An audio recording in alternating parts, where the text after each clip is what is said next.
어떤 집사님이 그 간단한 검사를 받기 위해서 이제 그 병원을 갔다가 기가 막히는 소리를 들었습니다. 간호사가 다급한 목소리로 당장 입원 차비를 하고 오라고 말을 했습니다. 병명이 간암 말기라고 했어요. 이제 내일이라도 수술을 받아야 한다고. 수술을 해도 6개월을 이제 넘기기가 어려운 상황이라고 사형 선고를 받았습니다.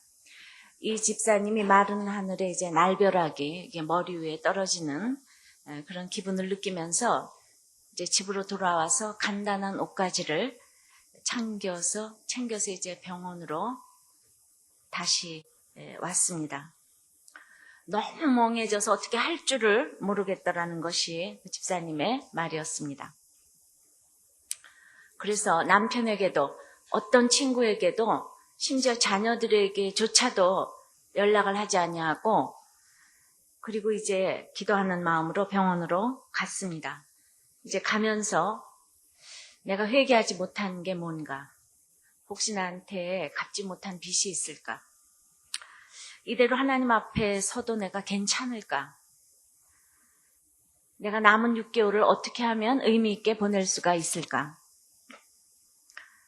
다른 사람 생각은 전혀 들지 않고 심지어 아이들 생각, 남편 생각도 하나도 나지 않고 그저 자신이 하나님 앞에 이대로 서도 괜찮을까 하는 생각에 그저 온통 마음이 다 집중되더라고 했습니다. 그래서 이런 생각을 골똘하게 하면서 이제 병원에 도착을 했는데 또 한 번 기가 막히는 소리를 들었습니다. 간호사가 남의 차트를 가지고 실수를 했다는 거예요. 죄송하다고 백배 사죄를 하는 이 간호사를 뒤로 하고 그래도 다행이구나, 살았구나 하는 생각을 하면서 다시 차를 탔어요. 근데 그 다행이구나, 살았구나 하고 생각을 했는데 가만히 생각해 보니까 그게 아니라는 생각이 들었어요. 자신의 나이도 50이 다 되었는데 오래지 않아서 이와 비슷한 일이 자신에게도 일어날 수 있다는 생각이 이제 들은 거예요. 살았구나 하고 끝날 일이 아니라 언젠가 겪을 일을 연습했구나 하는 생각이 들었다는 것입니다. 그러니까 그 생각을 하니까 도리어 그 사람을 놀라게 한 간호사가 고맙게 생각이 되었다고 그렇게 말씀하는 걸 들었습니다. 그렇습니다. 우리가 모두가 사형 선고를 받은 사람들입니다. 그런데 차이가 있다면 사형 선고에 그 죽을 날짜, 집행 날짜를 받은 사람이 있고 날짜를 받지 않은 사람, 이 두 가지 종류의 사람이 이 세상에 사는 사람이라고 생각이 되어집니다. 여러분들은 어떠세요? 행복하십니까? 사형 날짜, 그 집행 날짜가 이렇게 주어지지 않았다고 해서 그 혹시 죽음이 나와 전혀 상관이 없는 일처럼 그렇게 여기고 살고 계시지는 않습니까? 지금 여러분들이 누리고 있는 이 여러분들의 삶에 여러분들이 어느 정도 만족하고 있다고 할지라도 결국 우리가 지금 걸어가는 길은 죽음을 향한 그 길일 뿐입니다. 로마서 3장 20절까지 우리가 100% 죄인이라는 것을 하나님은 너무나 여러 가지 각도로 그리고 너무나도 간절하게 우리들에게 말씀을 해주셨어요. 어떤 분들은 그 죄 얘기 좀 그만하면 안 되냐고 참 너무나 부담이 된다고. 그렇지만 제가 죄 얘기를 안 한다고 해서 여러분들이 죄인이 아니지는 않지 않습니까? 이 죄를 모르고는 구원 자체가 성립이 되지 않기 때문에 이 얘기는 하나님도 이렇게 하기 때문에 이 성경을 따라서 저도 하지 않을 수가 없는 것입니다. 어떤 이렇게 말씀을 통해서 제가 하지 않으면 저 목사님이 일부러 저렇게 죄 얘기만 하나 보다 할 텐데 그래서 이 강해 설교에 참 좋은 점이 있는 것 같아요. 그동안 이렇게 죄 얘기를 귀가 닳도록 얘기해도 그래도 끄떡없이 그래도 나는 괜찮은 사람이야. 죄는 무슨, 이런 사람도 있죠. 죄는 무슨, 그죠? 그런데 이런 사람에게 특징이 있어요. 사물을 있는 그대로 보지를 못해요. 어쩌다가 늦은 동료를 향하여서도 너는 제 시간에 오는 적이 없어. 이렇게 사실 제 시간에 오는 적도 많은데 자기의 화난 감정 때문에 있는 그대로 보지를 못하고 제 마음대로 봅니다. 어쩌다 실수한 아내에게 당신 하는 일이 뭐 다 그렇지 뭐. 그것도 항상 그런 건 아닌데 자신의 혐오와 분노를 뒤섞어서 봅니다. 우리가 하나님의 형상대로 지음을 받았지만 이제 죄로 인해서 원래 성품을 잃고 변질되었는데 그것의 가장 큰 특징이 항상 그 남의 탓을 하는 것입니다. 언제나 남 탓을 하는 것입니다. 날씨가 좋으면 잠시 기분이 좋습니다. 그러나 이렇게 우중충하고 비가 오고 폭풍이 치고 바람이 불면 날씨 탓으로 모든 것을 돌립니다. 날씨만 좋았으면 우리가 오늘 전도도 많이 했을 텐데, 그죠? 오늘 날씨가 이렇게 화창하다는 사실을 기억해 주시기 바랍니다. 이상하게 할 때마다 비가 왔었어요. 그래서 날씨 때문에 뭐든지 안 됐다고 굳게 바라보는 시각을 저희들이 가지고 있습니다. 그러면 날씨가 좋으면 또 다른 불평을 합니다.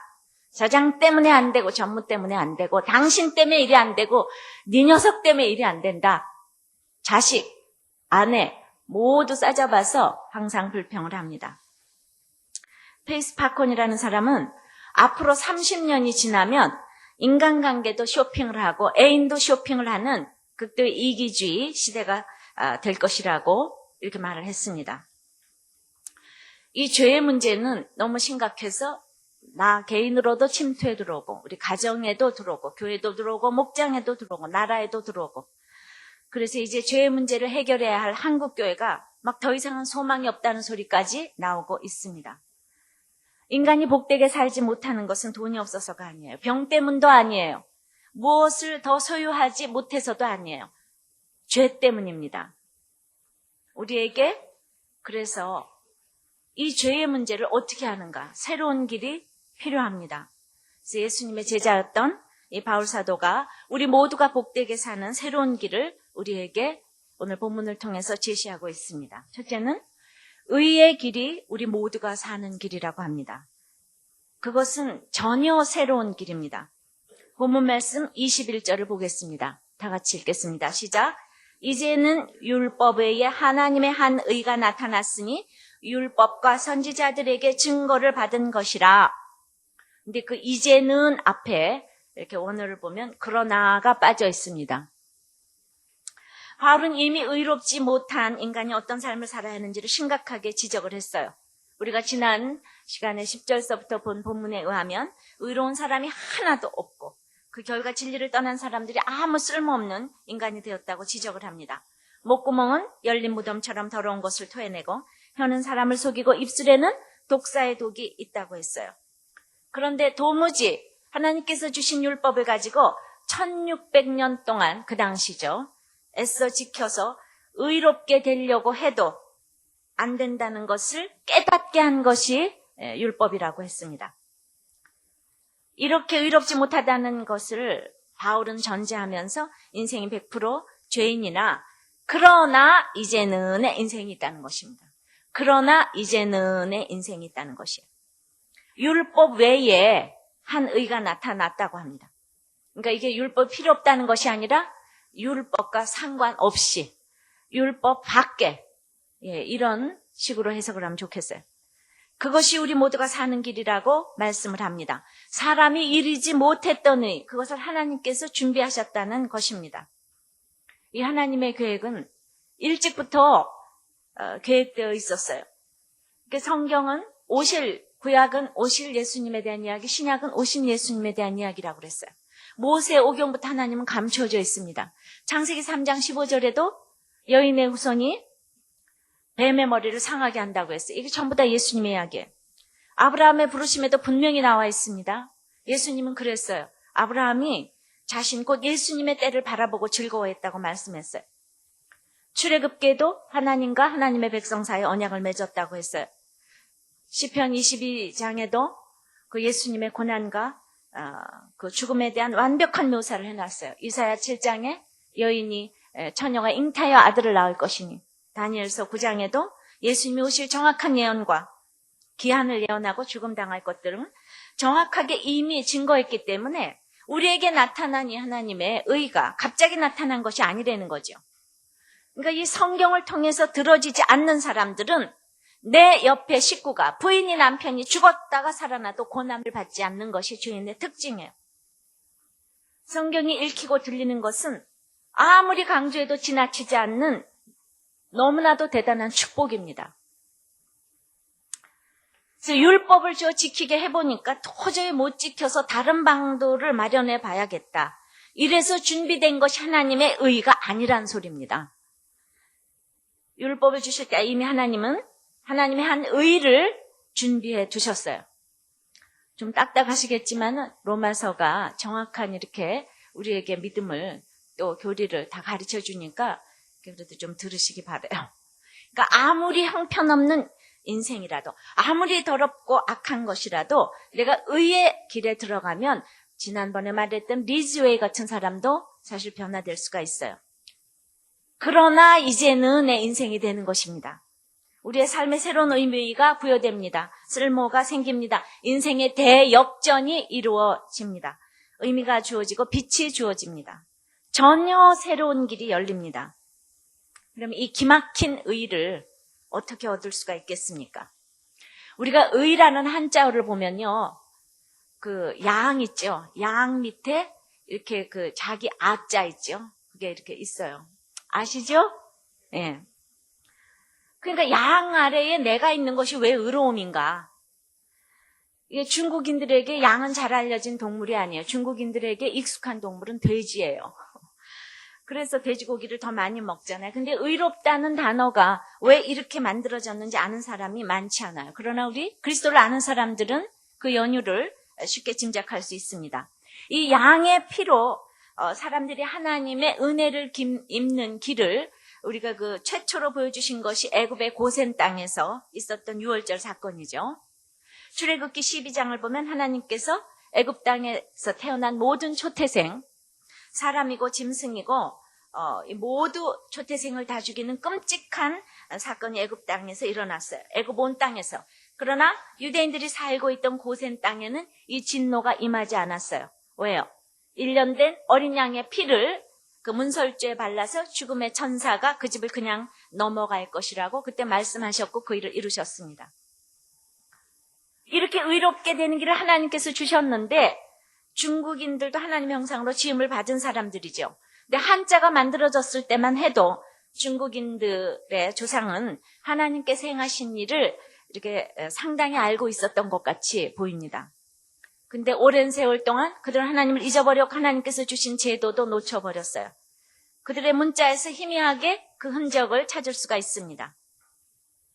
우리는 그런 왜곡을 또 다른 사마리아 사람들에게서 볼 수가 있어요. BC 722년에 아수르에 의해서 북왕국 이스라엘이 이제 망했어요. 그런데 그 요한복음 4장을 보면 예수님께서 사마리아 여인과 대화하셨는데 이렇게 나오는 거예요. 20절에 우리는 이 산에서 예배하고 유대인들은 예루살렘에서 예배한다, 이런 표현이 나와요. 그녀가 말하는 이 산이 그리심산인데 이 사마리아인들이 그리심산에서 제사를 왜 드렸을까요? 아까도 말했지만 북왕국이 멸망한 그 이후에 많은 외국인들이 거기에 들어와서 살면서 결혼을 많이 하고, 그래서 이제 이 유대인들은 유대인의 선민의 혈통을 더럽힌 자라고 해서 그 사마리아인들이 아주 배척을 받았습니다. 수백 년이 지나면서 그들은 그 중부 지역인 사마리아에 모여 살게 됐고, 유대인들은 아주 이방인보다 더 싫어해서 그들하고 상종도 하지 않을 뿐 아니라 이 사마리아 땅을 밟지도 않았어요. 예루살렘 성전에도 물러놀 수가 없었어요. 그래서 그리심산에 따로 성전을 짓고 자기들끼리 제사를 드렸습니다. 예수님 당시 그들은 이미 모세 오경을 사마리아어로 번역한 성경을 가지고 있었어요. 그런데 이 사마리아인들의 후손 300명이요. 지금 베들레헴 근처에 살고 있다고 그래요. 근데 지금도 그들은 6월절이 되면 양을 죽여서 걸어놓고 흰 옷을 입고 칼로 양을 찌르면서 내 죄가 사해졌다고 외친답니다. 그리고는 이 피로 더럽혀진 이런 옷을 입은 사마리아인들이 서로 끌어안으면서 우리의 죄가 사해졌다고 서로 기뻐하면서 외친대요. 그래서 이제 한국인 선교사 한 분이 이 의식을 구경하고, 그런데 당신의 죄가 사해지는 것과 그 양의 피와 무슨 상관이 있어요? 그러고 물었더니 모르겠는데요? 그렇게 대답을 하더래요. 근데 조상 대대로 그냥 이 의식을 해왔기 때문에 우리가 하고 있다. 여러분들, 이 죄사함은요, 이 양의 피가 할 수 있는 것이 아닙니다. 성경을 이렇게 읽으시면 안 됩니다. 어린 양은 상징일 뿐이죠. 바로 예수 그리스도가 하나님의 어린 양으로 이 땅에 오셨어요. 그러니까 예수님께서 처음 나타나셨을 때 세례 요한은 예수님을 뵙고 보라 세상 죄를 지고 짊어지고 가는 하나님의 어린 양이로다, 이렇게 말을 했어요. 요한복음에서. 이제 바울이 지금 의롭게 되려면 이 어린 양 예수 그리스도를 믿는 자는 의롭다함을 받는다고 말하고 있습니다. 어떻게 의를 얻는다고요? 이 어린 양 예수 그리스도를 믿는 자. 근데 이 의는 차별이 없다고 그랬어요. 은혜로 찾아오신다고 그랬어요. 다 같이 22절을 같이 읽어보시겠습니다. 시작. 곧 예수 그리스도를 믿음으로 말미암아 모든 믿는 자에게 미치는 하나님의 의인이 차별이 없느니라. 그러니까 이 의는 예수 그리스도를 믿는 믿음으로 갖게 되고 또 차별이 없다고 했어요. 23절 4절도 읽겠습니다. 시작. 모든 사람이 죄를 범하였음에 하나님의 영광에 이르지 못하더니 그리스도 안에 있는 구속으로 말미암아 하나님의 은혜로 값없이 의롭다 하심을 얻은 자 되었느니라. 그러니까 내가 의로워지려고 한 것이 아니고 하나님이 찾아오셨어요. 이거 수동태로 쓰여져 있잖아요. 찾아오셨어요. 옛날에는 율법을 지켜야 됐는데 이제는 예수를 믿으면 된다, 이게 아니란 말입니다. 예수를 믿는 이것이 조건이 되는 것이 아니라는 얘기예요. 믿음은 조건이 아니에요. 그러니까 우리가 해야 되는 일을 예수님이 하시고 그 결과를 내 것으로 인정하는 방법을 믿음이라고 합니다. 그러니까 믿음은 조건이 아니고 우리를 의롭게 하는 방법이에요. 그래서 우리의 믿음이 구속이 아니고 예수님이 우리의 구속입니다. 이해되십니까? 구속은 베푸신 은혜고 일어난 사실이에요. 이건 보장이 되어 있는 거예요. 그런데 그렇게 자꾸 내가 믿었다고 생각을 하기 때문에 그 27절 보면 이렇게 자꾸 자랑이 나오는 거예요. 자랑. 27절이요. 그런즉 자랑할 때가 어디뇨? 있을 수가 없느니라. 무슨 법으로냐? 행위로냐? 오직 믿음의 법으로니라. 그러므로 사람이 의롭다 하심을 얻는 것은 율법의 행위에 있지 않고 믿음으로 되는 줄 우리가 인정하노라. 이런데도 불구하고 우리가 이렇게 찾고 이렇게 착각을 하게 됩니다. 나는 믿었는데 너는 왜 그 모양이냐고. 그러니까 내가 예수 믿은 것은 구원의 표지, 구원의 조건이 아니라는 거예요. 잘 좀 이해하시기 바래요. 근데 하나님 편에선 주셨는데 내가 자꾸 믿은 것 같아서 이거를 혼동을 합니다. 그래서 우리가 자꾸 예수 믿고 나서도 나 이거 구원 맞은 거 맞아? 이렇게 자꾸 생각을 해요. 하나님은 나에게 그냥 이해를 시키시고 선택을 강요하지 않으셨어요. 내가 너무나 무관심하고 아무것도 이해 못하는데도 내가 그냥 물속으로 빠져들어가기 때문에 주님은 그냥 구원하러 오신 거예요. 내가 너무 다 어떤 믿음이란 이것을 모두 이해하고 그래서 내가 선택을 한 것이 아니란 말입니다. 오늘 시간 여러분들 가운데 이 복음이 여러분들을 찾아가기를 바랍니다. 그런데 먼저 믿은 사람들이 그렇게 자꾸 나는 믿었는데 넌 안 믿어서 사실 지옥 간다. 그것도 맞는 말이긴 하지만요. 근데 기본적으로 내가 어떤 마음을 가지고 있는가, 먼저 믿은 사람이 어떤 마음을 가지고 있는가, 이거 중요할 것 같아요. 그래서 나 같은 죄인 살리신 주 은혜 놀라와. 그 노예를 그렇게 팔아먹은, 인간으로는 상상도 할 수 없는 죄를 지은 존 뉴턴이 그래서 나 같은 죄인 살리신 주 은혜 놀라가 찬송가를 작사했잖아요. 하나님은 찾아오셨어요. 그러니까 여러분들이 이 문제에 대해서 정말 찾아오셨는데 그러면 내가 할 것이 무엇이 있는가? 그러니까 구원을 얻은 이 표로 그 다음에는 내가 그게 이제 무엇인가 그 구원을 얻은 표로 내가 하는 거란 말입니다. 내가 믿어서 의로워진 게 아니란 말입니다. 계속해서 우리가 여러 가지 성경을 통하여서 이것을 이해하지만 오늘 또 새로 오신 분들도 계시고 복음에 대해서 아직도 잘 모르시는 분들이 계시기 때문에 이 설명을 또 알아도 저희들이 모릅니다. 예수 믿어도 날마다 저희들 가운데 자랑이 나오지 않습니까? 그죠? 그래서 네가 그렇게 열심히 교회 다녔는데 말이지. 여러분들이 한번 이렇게 시험을 해보시면 좋겠어요. 네가 그렇게 열심히 다녔는데 하나님 나타나셔가지고 그런데 내가 보니까 네가 천국을 못 오고 지옥에 오게 생겼다. 내가 널 너무 사랑해서 네가 교회를 너무 열심히 다니는 거로 내가 이걸 가르쳐주겠다. 꿈에 나타나셨어요. 이렇게. 그럼 여러분들이 그 얘기를 듣고 어떻게 하실 것 같아요? 그러거나 말거나 이 생각이 드시겠습니까? 그래도 내 비록 믿음은 없지만 그런 얘기 들으면 그래도 이렇게 두려운 거 있잖아요. 아무리 나를 지옥 간다고 해도 저한테 이런 마음이 있죠. 하나님이 나를 지옥 보내신다고 해도 그래도 나는 하나님이 계신 것과 예수님이 예수님이시라는 걸 난 믿는다 이 말이에요. 여러분들 믿으세요? 난 지옥을 보낸다고 해도 그것이 바로 이렇게 믿음으로 의롭게 된다는 뜻입니다. 그러면 여러분들 확실하단 말이에요. 그런 마음 다 가지고 계시죠? 아직 아멘이 안 나옵니까? 예. 그저 그런 게 있으니까 자꾸 듣다 보면 저 이해가 됩니다. 그래서 주님은 항상 우리를 지금 사실은 설득시키러 오신 것이 아니라 이렇게 100% 죄인인 우리를 구원하시기 위하여서 죽으러 오셨어요. 설득하러 오시지 않냐. 그러니까 우리도 내가 구원시켜야 될 우리 식구들을 향하여서 설득보다는 죽어야 되리라고 생각을 합니다. 믿습니까? 그래서 두 번째는 화목의 길이 우리 모두가 사는 길입니다. 25절입니다. 시작.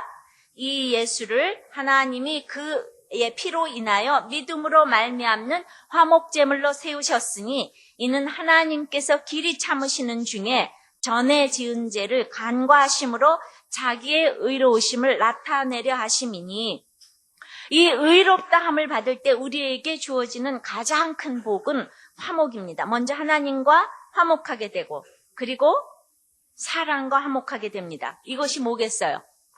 십자가 아닙니까? 십자가의 길 외에는 의를 이룰 길이 없습니다. 예수님의 십자가는요, 그 왜 가로막대와 세로막대 있잖아요. 그러니까 이 세로막대는 하나님과의 화목을 의미한다고 가로막대는 사람들과의 화목을 의미한다고 다들 설명을 합니다. 자, 우리 주변을 돌아봐도 이 화목이 단연 중요한 문제임을 알 수가 있습니다. 엊그제 보니까 부시 미국 대통령이 이제 추수감사절 날 이라크로 비밀리에 날아가서 미군들을 격려하는 깜짝 행사를 했다는 이 보도를 봤어요. 근데 왜 이렇게까지 합니까? 미국과 이라크 사이에 화목이 없기 때문이에요. 화목이 없기 때문에.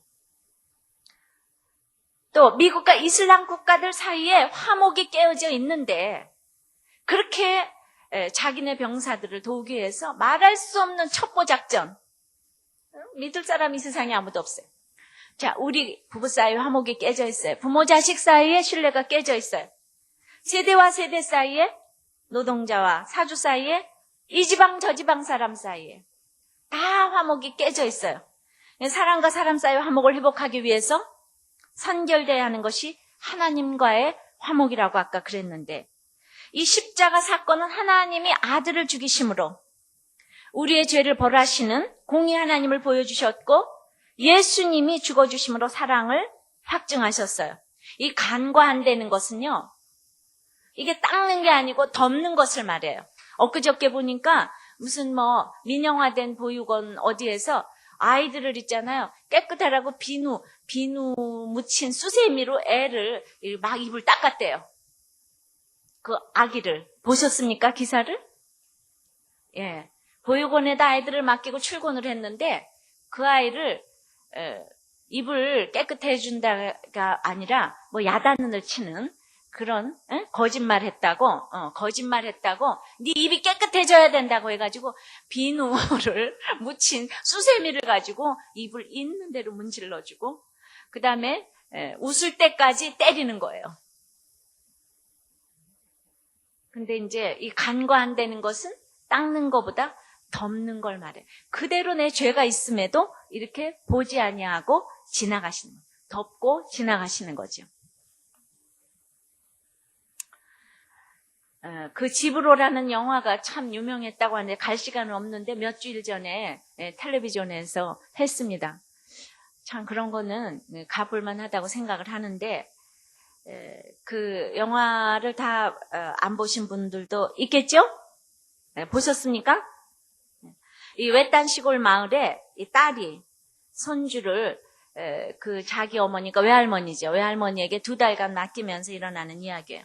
근데 이 영화를요 400만 명이 보았다고 하니까 저도 죄인들도 참 사랑은 좋아하는구나 이거를 느꼈어요. 100% 죄인인 인생들도 이 사랑의 얘기는 참 좋아해. 그 손주가 한 6, 7살쯤 됐는데 이 할머니가 벙어리예요. 벙어리인데 말할 수 없이 가난한 할머니, 혼자 사는 할머니. 그런데 그 할머니에게 병신이라고 욕을 하고 함부로 하고 소리를 지르고 여러 가지 에피소드들이 많이 있지만은, 할머니는 최선을 다해 섬기지만은 켄터키 치킨을 사내라고 하니까 이 할머니는 최선을 다해서 삶아줍니다. 백숙을 해주니까 또 소리를 지르고 악을 쓰고 그럽니다. 그래서 아주 우리들의 눈물을 자아냈는데, 거기서 제가 생각한 것이 할머니가 그 벙어리라는 거예요. 벙어리라는 아무 말도 없이 벙어리였기 때문에 저 모든 것을 받아내고 절대적인 사랑을 하는데, 참 그 벙어리라는 거 은혜가 굉장히 되더라고요. 벙어리지만은 얘기가 안 통하는 게 하나도 없었어요.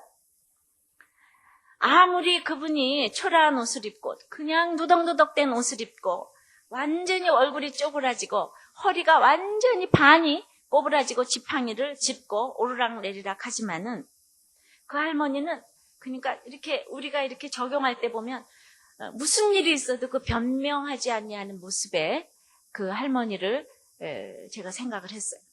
그리고 있는 모습 그대로, 초라한 것 그대로 다 보이는 거. 사랑하니까 손주에게 부끄러운 것이 하나도 없다는 거. 이 손자는 할머니가 너무 부끄럽습니다. 할머니는 얼굴에, 사랑하면요, 이렇게 얼굴에 표정이 한결같은 것 같아요. 또 결코 생색을 내지 않습니다. 참으로 할머니는 가난했어요. 허리가 완전히 꼬부라졌어요. 근데 점점 보면서 그 할머니가 참 밉다는 생각이 추하다는 생각이 조금도 안 들었어요. 너무 존경스럽고 너무 예쁘다. 그분한테는 이미 믿고 이쁘고 이 개념을 다 떠난다는 사실을 생각을 했어요. 결국 그 사랑을 통해서 이 손자가 나중에 변하지요. 그래서 제가 그걸 보면서 참 있잖아요. 나도 저 참 벙어리가 되는 게 축복이겠구나 이 생각을 했어요. 얼마나 내가 입이 달렸다고 악을 쓰고 변명을 하고 거짓을 말하고 이 화목은커녕 그 열린 무덤이 되어서 정말 안 해도 될 말을 이렇게 쓸데없이 하고 사는가. 그 할머니가 벙어리가 돼서 지금 의사가 전달이 안 되는 것이 무엇이 있겠는가. 믿지 않는 사람도요, 이렇게 십자가의 사랑 비슷한 것만 보아도 이렇게 감동을 하더라고요. 저는 그거를 보면서 이렇게 생각을 했습니다. 우리 식구, 또 뭐 여러분들 가운데 또 조금 더 큰 공동체인 목장 식구, 또 교회 식구, 또 이 교회가 안 변하는 이유는 이렇게 섬김이 없고 자기의 약점을 인정하지 않고 가르치려고만 하기 때문에 변하지 않는 것이 아닌가. 화목제물은 바로 이런 것이라고 생각을 합니다. 어느 공동체나 이렇게 그 공동체에 부응하는 비결은 딱 하나밖에 없어요. 그 공동체 안에 한 사람이라도 섬기면서 자기의 약점을 인정하는 한 사람이 있으면 부응하게 돼 있다고 생각합니다. 근데 어떤 것 같아요? 내 식구들은 어떤 것 같습니까? 다른 사람 핑계 댈 것이 하나도 없어요. 한 집안에 그런 사람 하나만 있으면 그 집은 부응합니다. 한 목장 안에 그런 사람, 목자가 아니어도 상관없어요. 한 사람 있으면 그 목장은 부응하게 돼 있어요. 그러니까 교회에도 또 한 사람 있으면 전 부응하게 돼 있다고 생각합니다. 그러니까 그 한 사람이 못 되는 것 때문에 우리가 사실 많이 절망스럽죠. 현대는 다 포스트 모더니즘의 시대라고 생각을 해요. 뭐 여러 가지 다양한 현란한 프로와 이 모든 것이 없이는 교회도 부응이 안 되고 아무것도 안 된다고 생각했는데 다시 고전으로 돌아가야 할 일이 많은 것 같아요. 제가 영화를 보면서 어제 30억을 들여서 유학파 엘리트 감독이 영화를 만들었는데 1억밖에 못 건지고 참패를 했답니다. 그런데 그런 아무런 문명의 이기와 그런 거 우리에게 보이지 않는 이 산골짜기에 쪼그라진 쇼그랑 할머니하고 손주밖에 안 나오는 이 영화가 400만 명이 봤다는 거는 저는 아직도 정말 이 교회에 본질이 있다면 저는 살아남는다고 생각을 합니다. 이 교회에 진짜 중요한 거는 외양이 아니라 본질이라고 생각을 합니다. 그래서 뭔가 우리가 이런 정말 예수를 믿으면서 크리스찬으로서 남들이 죽었다가 깨어나도 못하는 이 적용을 보여준다면 바로 그것이 부응하는 비결이 아닌가 생각을 합니다.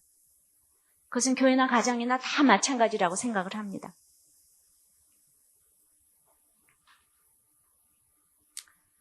참 적용도 갖가지입니다.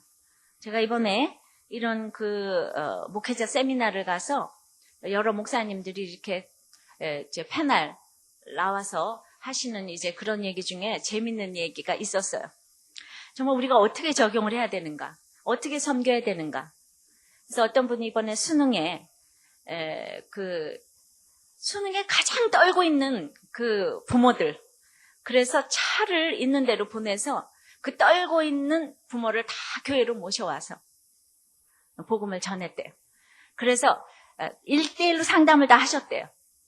그래서 영어 약하냐, 과학이 약하냐, 수학이 그거 다 물어보고 거기 집중적으로 기도를 해드리고 그랬더니 어떤 분은 내가 부모가 돌아가셔도 뭐 어떻게 돼도 그래도 안 가는 사람인데 자식이 학교 붙어야 되는 거는 그 자식 때문에 기도해 준다니까 그건 왔다는 거예요. 내 자식 학교에 붙어야 되니까. 그래서 그 교회가 큰 교회였는데 그날 60명이 그 다음에 교회로 왔다는 거예요. 너무 멋있죠? 여러분들은 어떤 적용을 택하실지 보세요. 근데 그 말을 이어서 어떤 목사님이 이렇게 얘기를 하십니다.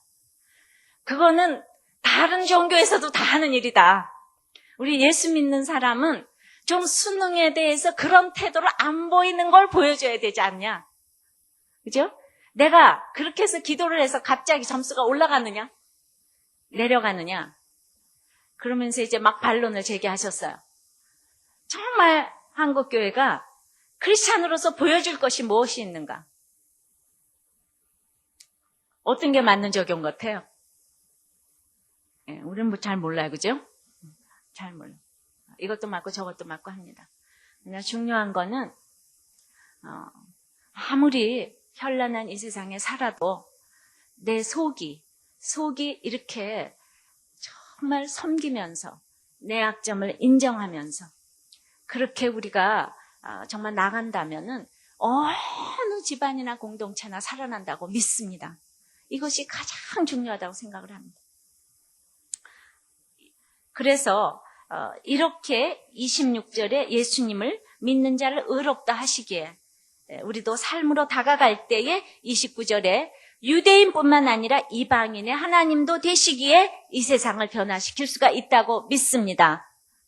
그래서 남들이 하지 못하는 적용을 끊임없이 우리들은 내놔야지 돼요. 우리 삶으로 내놔야 한다고 생각을 합니다. 전도를 해야지 돼요. 근데 또 여러분들이 이 율법으로 계속 구원을 얻는다는 그 법, 그 얘기를 그래서 바리새인들이 금식을 하고 또 바리새인들이 11조를 하고 그러나 우리가 바리새인들을 흉보는 게 아닙니다. 이 시대는 바리새인들의 신앙도 못 돼요. 금식도 요새는 하는 사람이 없어요. 11조도 그냥 이게 자꾸 뭐 바리새인이면 다냐 이런 얘기를 하니까 바리새인들의 신앙조차도 안 되지만 바리새인들의 잘못된 것은 항상 자기의 입장이 중요하다는 거예요. 자기밖에 모른다는 거예요. 그래서 그 탕자의 비유에서도 보면 둘째 아들은 그렇게 맛가파로 가서 놀다가 와도 아버지는 맏아들 보고 이제 네가 그러는 게 아니라고 그러시잖아요. 이 맏아들은 너무나 모범적으로 살았지만은 둘째 아들 돌아온 것을 기뻐하지 않지 않아요.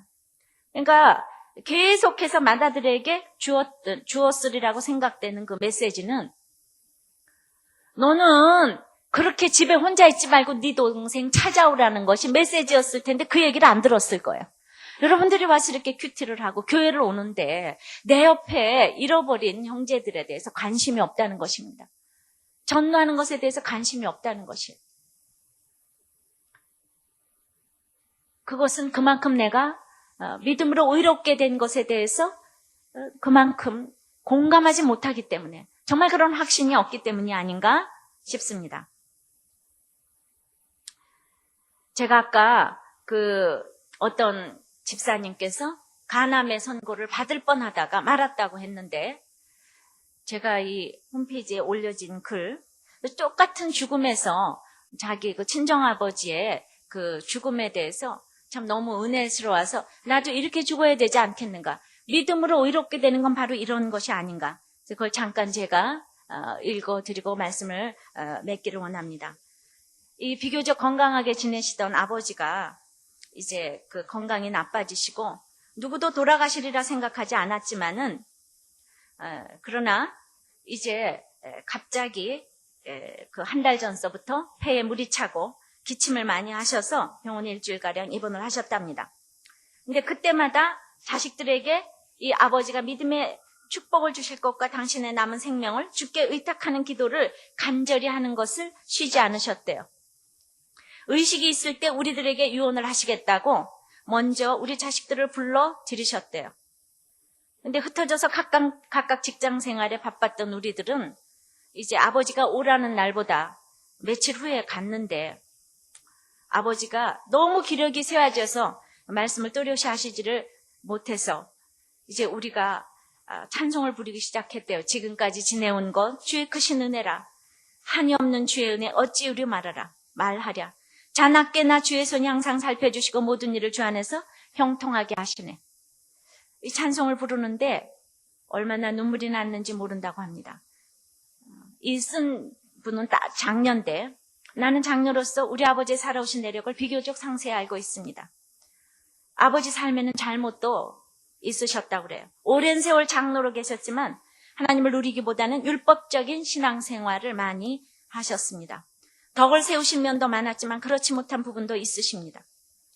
그런데도 찬송 중에 뵙는 아버지의 표정에는 천국 가는 자의 확신이 뚜렷했고 그런 우리 아버지를 받으시는 하나님을 느낄 수가 있었습니다. 아버지께 물었습니다. 아버지 천국 가실 수 있으세요? 아버지가 이 질문에 다른 말은 못하시다가 웃음까지 띄우시면서 확실한 발음으로 왜 걱정되냐? 염려 말아라 하셨습니다. 아버지 얼굴은 당당하셨고 희망에 차 있었습니다. 우리가 의인이어서 받으시는 것이 아니라 죄인임에도 받으시는 하나님의 은혜를 볼 수 있었고 그래서 목이 메었습니다. 죽음을 눈앞에 두고 아버지의 삶을 돌이켜보니 그 얻은 것 하나 하나님의 손길을 거치지 않은 것이 없고 어렵고 힘든 사건까지 합력하여 선을 이루어오셨다는 것을 느끼지 않을 수 없었습니다. 생명이 꺼져가는 연약함 앞에서 하나님을 붙잡고 계시는 아버지의 모습이 얼마나 아름다웠는지 모릅니다. 50년을 넘게 살아오신 우리 어머니한테는 내가 살아오면서 잘못한 것 용서해주고 그동안 여러 가지로 감사하다고 하셨답니다. 대학원을 졸업하신 아버지와 초등학교도 졸업하지 못하신 어머니 사이에는 늘 높은 벽이 있었고 하나님이 이혼하지 말라 하시니 그 말씀 때문에 억지로 살아오신 부분이 더 많은 아버지셨습니다. 도덕적으로는 잘못하신 것이 없으셨지만 당신의 표현대로 하나님과 나만 아는 죄를 회개하셨고 그런 아버지께 어머니도 내가 잘못한 것 용서해달라 하시며 당신이 하던 기도 내가 이어받아 하겠다고 말씀하셨다 합니다. 말할 기력이 없으셨던 아버지가 우리의 찬송과 기도의 힘을 얻으셨는지 띄엄띄엄 말씀을 하시기 시작했습니다. 나는 이제 더 이상 살 수 없다. 나를 억지로 먹이려고 하지 말아라.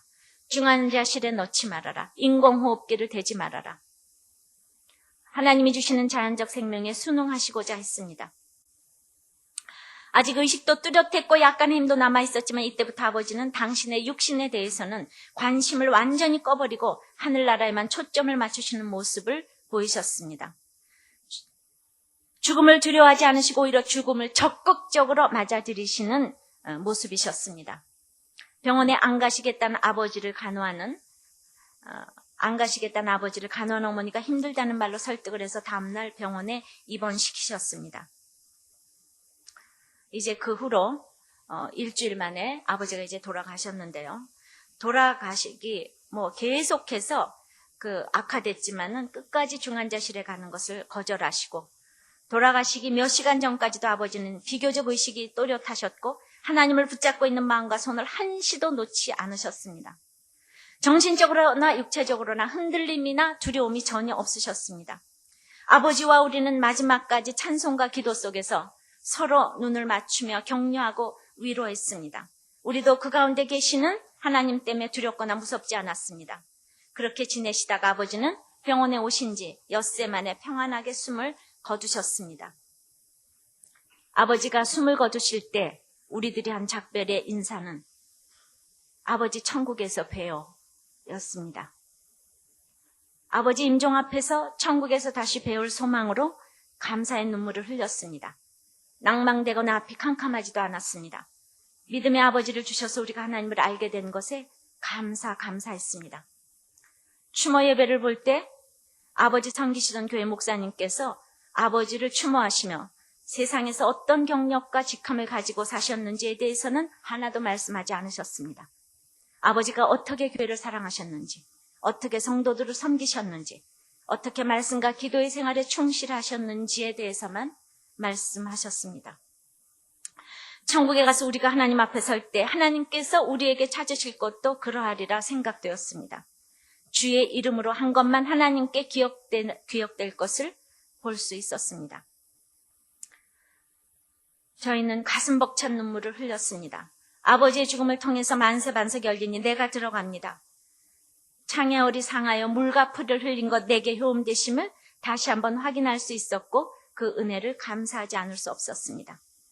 76년을 사시면서 5명의 자녀가 모두 복음을 알아들을 수 있게 기르셨고 실수 앞에서도 낭망하거나 곁길로 가지 않고 평생을 주님을 바라며 특히 말년에는 회개와 순종을 더하시다가 천국을 향하여 당당하게 걸어가신 아버지, 예수님께 붙어있음으로 인해 죽음을 이기신 아버지, 그런 아버지의 죽음을 보며 하나님 안에서 죽는 자의 복을 보았습니다. 달려갈 길을 다가고 믿음을 지킨 자의 죽음이 가져오는 복을 보았습니다. 아멘. 저는 너무 그 은혜를 받았습니다. 말씀을 맺습니다. 우리 모두가 사는 새로운 길은 오직 믿음으로 하나님께로 받는 의의 길입니다. 사람이 율법을 지키고 의로운 일을 행하기 때문에 의인이 되는 것이 아닙니다. 우리들 교회가 식당에서 열악하게 시작됐지만 우리가 한국 교회를 변화시킬 수 있는 것은 우리 각자가 소박하게 각자 삶에서 그 할머니처럼 십자가를 잘 지는 것입니다. 화목제물이 돼야 합니다. 안 믿는 사람은 우리의 삶을 불꽃 같은 눈으로 쳐다보고 있습니다. 그것밖에 대안이 없습니다. 이렇게 집안을 개혁하고 나를 개혁하고 사회를 개혁하기 위하여 이렇게 전혀 새로운 길로 가야 합니다.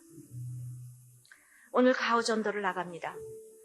이것이 교회 성장을 위해서 나가는 것이 아니라 부흥을 위해서 나가는 양적인 그런 것이 아니라 잃어버린 영혼에 대한 구령의 열정을 가지고 그리고 우리 삶의 결론이라는 생각을 가지고 나가시기 바랍니다. 여러분은 100% 죄인에서 그러나 이제는 내 인생으로 유턴을 하셨습니까? 화목제물로서 섬기면서 자기의 약점을 인정하십니까? 이 기도 제목을 가지고 잠시 간절하게 기도를 하겠습니다. 기도하겠습니다. 하나님 아버지, 정말 우리가 100% 죄인인 인생에서 나 자신에 대해서 절망할 수밖에 없는 정말 나를 쳐다보면서 이제 전혀 새로운 길인 예수를 믿음으로 말미암아 의롭다 함을 받는 그 길로 저희들이 가기를 원합니다. 그 전혀 새로운 길이 저희들에게 임하기를 간절히 원합니다. 주님, 참으로 믿음이 조건이 아닙니다.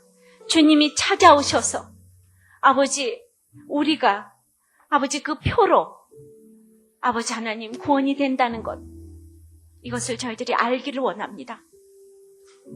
먼저 내가 죄인인 것을 인정하기를 원합니다.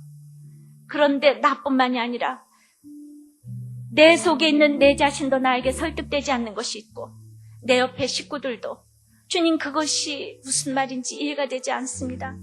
전혀 새로운 길인 믿음으로 말미암아 의롭게 된다는 것이 이해가 되지 않습니다. 내가 형편없고 참으로 보잘것없고 가진 것 없고 더럽고 취해도 주님 나를 새로 살리실 수가 있는데 이제 빛된 인생이 될 수가 있는데 그것이 무슨 말인지를 모릅니다. 그래서 아버지 하나님, 우리가 화목제물로 찾아가야 되겠습니다. 할머니처럼 찾아가야 되겠습니다. 주님, 아직도 많은 부분에서 번뇌가 되지 못함을 고백합니다. 생색이 남을 고백합니다. 주님, 너무나도 정말 이해해 주지 못함에 우리들에게 혈기가 있음을 고백합니다. 주님,